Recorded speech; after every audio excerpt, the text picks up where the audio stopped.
conhecereis a verdade vos libertará. João 8,32 ficou bastante conhecida e foi bastante difundida nos últimos tempos. Mas o que isso significa biblicamente? E qual é a importância nos tempos de hoje de conhecer a verdade? Eu sou Silvio do canal Oração e Palavra e estamos aqui mais uma vez, descomplicando a Palavra de Deus. Conhecimento, muitas vezes, ele não é bem visto em alguns meios do cristianismo. Se coloca muitas vezes uma oposição entre o conhecimento da Palavra de Deus e a prática da Palavra de Deus. Por mais que a prática seja sempre mais importante do que o conhecimento, não existe como praticar sem que se conheça. Então a gente vê um monte de absurdos que são propagados por aí como verdades ocultas do Evangelho e que tem enganado muitas pessoas que não conhecem a verdade. O Brasil teve um crescimento muito grande dos evangélicos. Somos hoje cerca de 30% da população, mas da mesma maneira de que os evangelistas fizeram seu trabalho e as igrejas cresceram em número, a qualidade do conhecimento da maioria das pessoas se tornou menor. Isso é natural, não tem nenhum problema, não há nenhum erro em que isso aconteça. A multidão que acompanhava Jesus tinha conhecimento bíblico pequeno. Jesus olhava para elas como uma multidão de ovelhas sem pastor e as pastoreava. Esse é o processo. Jesus, certa vez, ele olha para aquela multidão que estava perdida e sem pastor e se torna o pastor deles. Então a gente precisa. Deus tratou comigo a respeito de um conceito que se chama avivamento pelo ensino. E se nós olharmos a história dos grandes avivamentos da história, a gente vai ver que eles estudavam a palavra. Eles oravam, eles buscavam, eles pregavam, mas eles tinham um amor, um apego pela palavra e eles gostavam de aprender a respeito da palavra. Eu tenho uma frase que eu gosto de falar, que é assim: não existe nada, não existe nenhuma heresia nova que um bispo do século II já não tenha tratado. Então, assim, o que acontece? Muitas coisas que as pessoas trazem como grandes novidades teológicas, ocultas pela igreja ao longo dos tempos, os pais da igreja primitiva, lá no século II, já trataram sobre o assunto e já tem uma posição, já existe uma discussão. Certa vez, Olavo de Carvalho falou que seria necessário 2 anos de cultura para suplantar o comunismo, porque o comunismo era uma doutrina arraigada em cerca de 100 e poucos anos de cultura estabelecida. Mas o cristianismo tem muito mais do que isso. Então não é necessário criar uma cultura nova, precisamos apenas voltar às origens. E a partir desse momento eu quero fazer uma série de mensagens exatamente voltando às origens do cristianismo. A doutrina da Trindade foi inventada pela Igreja Católica? Existem evidências na palavra de Deus? Jesus é Deus ou Jesus é apenas um homem? Existem evidências, existe manifestação clara na palavra de Deus a esse respeito? Os apóstolos, eles inventaram algumas doutrinas, eles discordavam de Jesus em alguns pontos, nós precisamos entender isso. O Deus do Antigo Testamento, ele era mau ou ele era bom? Ele é diferente do Deus do Novo Testamento? Várias coisas que na verdade já foram tratadas ao longo de muitos séculos, mas que surgem hoje como perguntas novas, como formas novas de tentar ludibriar as pessoas. Esse é o termo exato, ludibriar. Quem está tentando ludibriar? Podemos pensar nas pessoas, mas podemos pensar também no sistema do mundo dominado pelo maligno.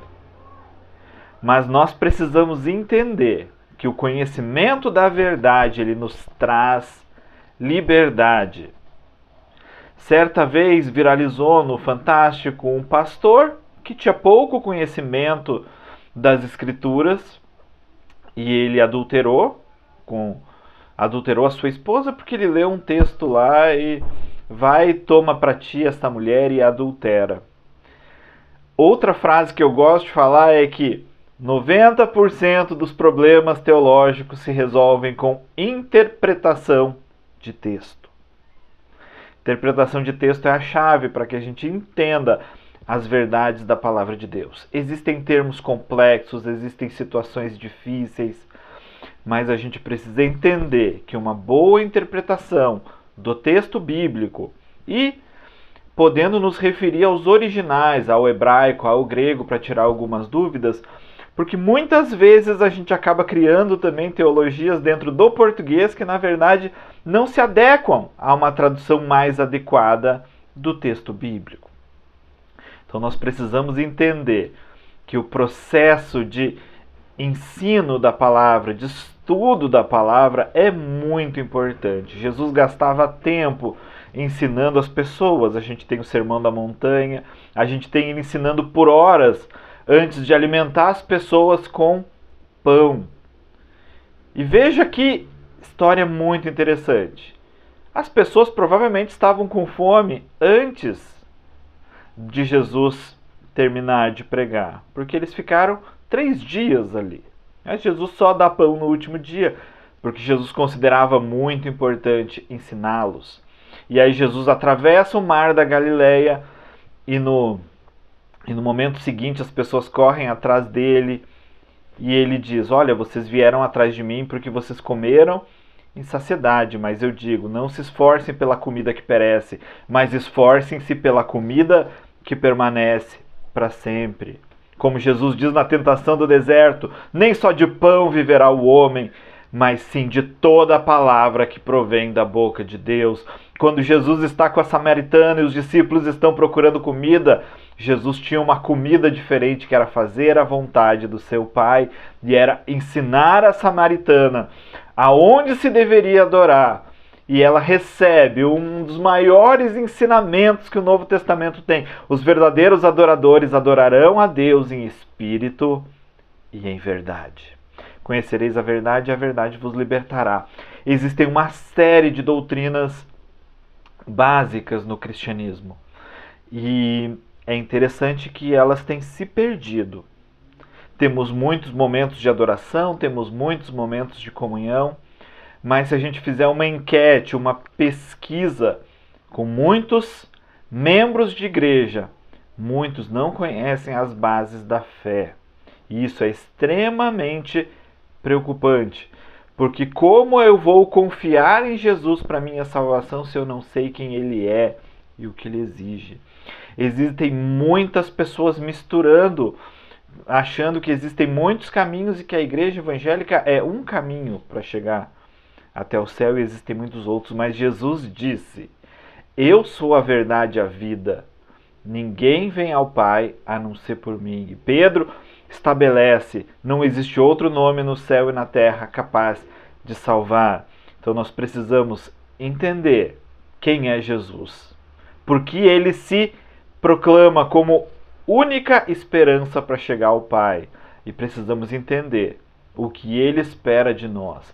Eu acredito que se nós tivermos esse conhecimento, então nós vamos com certeza sermos livres, livres das amarras do pecado, livres das amarras da religiosidade, livre das amarras dos mitos, livre das amarras das fábulas, livres, completamente livres, não para pecar, mas para viver uma vida plena, porque Jesus veio para nos dar uma vida abundante. É isso por hoje. Senhor Jesus, muito obrigado. Abençoa, Pai, todos aqui com entendimento. A Tua palavra diz que é o Teu Espírito que nos convence da verdade, do juízo e da justiça. Então, Senhor, abre os nossos olhos para que possamos entender a Tua palavra. Abre os nossos olhos, tira o véu e nos faz enxergar. Muito obrigado, Jesus, porque eu sei que o Senhor vai fazer. Você que gostou do vídeo, compartilha, curte o canal, comenta, coloque suas dúvidas. Nós vamos falar sobre doutrinas básicas nos próximos dias, nas próximas semanas, porque é importante. Paulo dizia que ele não se envergonhava de repetir as mesmas coisas. Eu também não, porque isso é segurança para todos aqueles que creem em Jesus. Muito obrigado.